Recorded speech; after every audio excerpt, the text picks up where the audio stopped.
tersebut berlogo Palu Arit. Kok Rizik masih suka dengan uang rupiah sih? Aduh. Imam besar FPI Rizik Syihab terekam dalam sebuah video terkait tudingan penggunaan logo Palu Arit di lembaran uang Indonesia.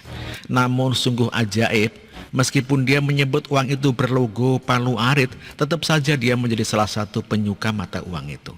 Buktinya PPATK menemukan saldo ratusan juta rupiah dalam pemblokiran rekening FPI. Dari dua peristiwa tadi bukankah merupakan hal menarik untuk ditelaah lebih jauh? Bayangkan dalam rekaman video itu Rizik demikian semangat memperlihatkan berlembar-lembar uang rupiah yang disebutnya menggunakan logo Palu Arit yang mana dikonfirmasi sebagai bukti bahwa PKI masih eksis di Indonesia. Dengan berjalannya waktu mungkin kita tidak lagi tertarik untuk mengikuti cerita selanjutnya. Apakah Rizik tidak lagi menggunakan mata uang rupiah atau lembaran-lembaran yang menurutnya terindikasi dicetak di Cina?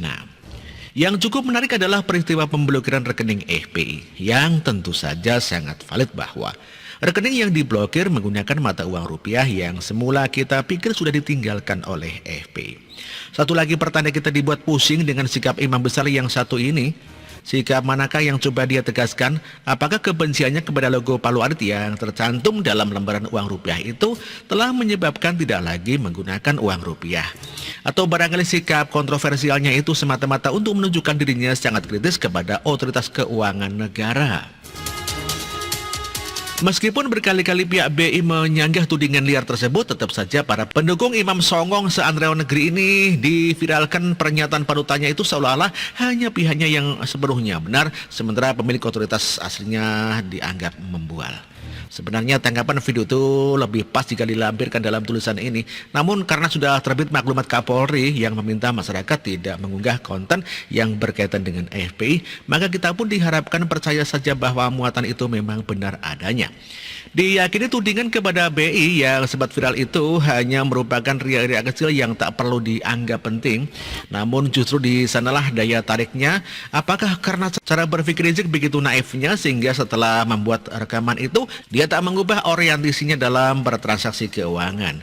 Jika kita analogikan dengan sikap seseorang yang membenci sesuatu benda, misalnya tentu secara otomatis dia akan selalu menghindari berurusan dengan benda yang dibencinya.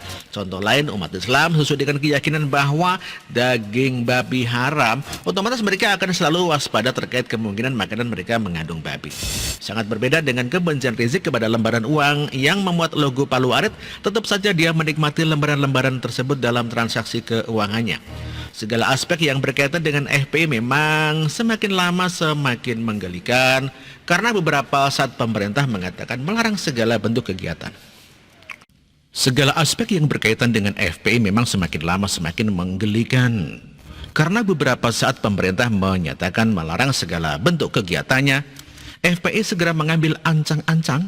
Mereka mendeklarasikan kelompok baru bernama Front Persatuan Islam. Karena masih galau, nama itu kembali berubah menjadi Front Persaudaraan Islam.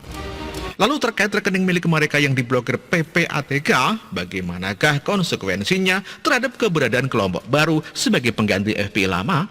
Mudah saja kita membacanya. Mana ada sebuah kehidupan yang berjalan tanpa asupan makanan. Jika kehidupan itu berupa sebuah organisasi, makanannya tentu saja adalah dana alias uang. Tegasnya silakan saja mereka bebas membentuk kelompok apapun, toh nyawanya tergantung pada dana yang saat ini dalam status diblokir. Lalu muncul pula peringatan pihak Polri, apapun nama baru mereka, tuntutan mendaftarkan sebagai organisasi di Kemendagri membuat beban tersendiri bagi para pentolanya. Belum-belum Polri mengatakan jika mereka tidak mendaftarkan diri, maka ada kewenangan pihak Polri untuk melarang atau membubarkan segala bentuk kegiatan mereka. Karena undang-undang yang terkait memuat aturan yang mengikat. Barangkali manuver para pentulan organisasi ini muncul dalam rangka menjaga spirit keberadaan kelompoknya dengan maksud para pengikutnya yang tersebar di seantero negeri tetap tenang. Mereka dengan sekuat tenaga mencari cara memelihara kekompakan dan salah satu cara dengan bergonta-ganti mengubah nama. Dan kita pun tergoda untuk membandingkan FPI dengan Persaudaraan Alumni 212 ataupun PA 212 karena salah satu kepanjangan FPI disebut sebagai Front Persaudaraan Islam. Kesan itu sepertinya mereka begitu gemar dengan deklarasi kelompok eksklusif yang mana penggawanya bertempur di sekitar orang-orang yang sama. Jangan-jangan akan tiba saatnya ada organisasi yang jumlah anggotanya tak bertambah, namun justru nama organisasinya yang terus bertambah. Artikel ini Artikel ini dikutip dari sibu.com dan ditulis oleh Ruskandi Anggawiria. Terima kasih.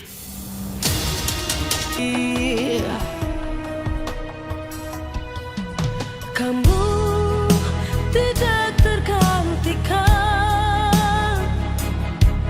terbukti baktimu untuk negara Indonesia Timur bersuara.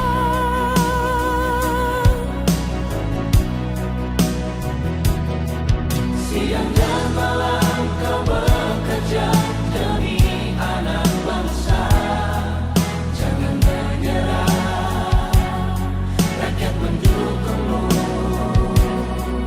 Bekerja nyata dan membangun tanpa kenal lelah. Tetap Jokowi 2 periode.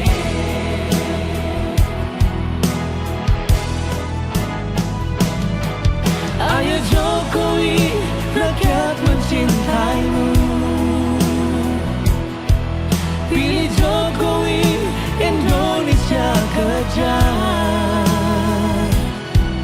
Ayo Jokowi, rakyat selalu berdoa. Pilih Jokowi, Indonesia jaya.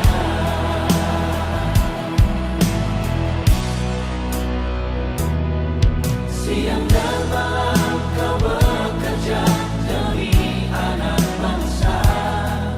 Jangan menyerah, rakyat mendukungmu. Bekerja nyata dan membangun tanpa kenal lelah. Tetap Jokowi 2 periode. Dulu Maluku Utara dianaktirikan. Dengan adanya Jokowi bekerja untuk membangun dan terus membangun. Sekarang kami Maluku Utara sudah menjadi anak sungguhan yang selalu diperhatikan. Jokowi, rakyat membutuhkanmu. Ayo Jokowi, rakyat mencintaimu. Pilih Jokowi, Indonesia kerja. Ayo Jokowi.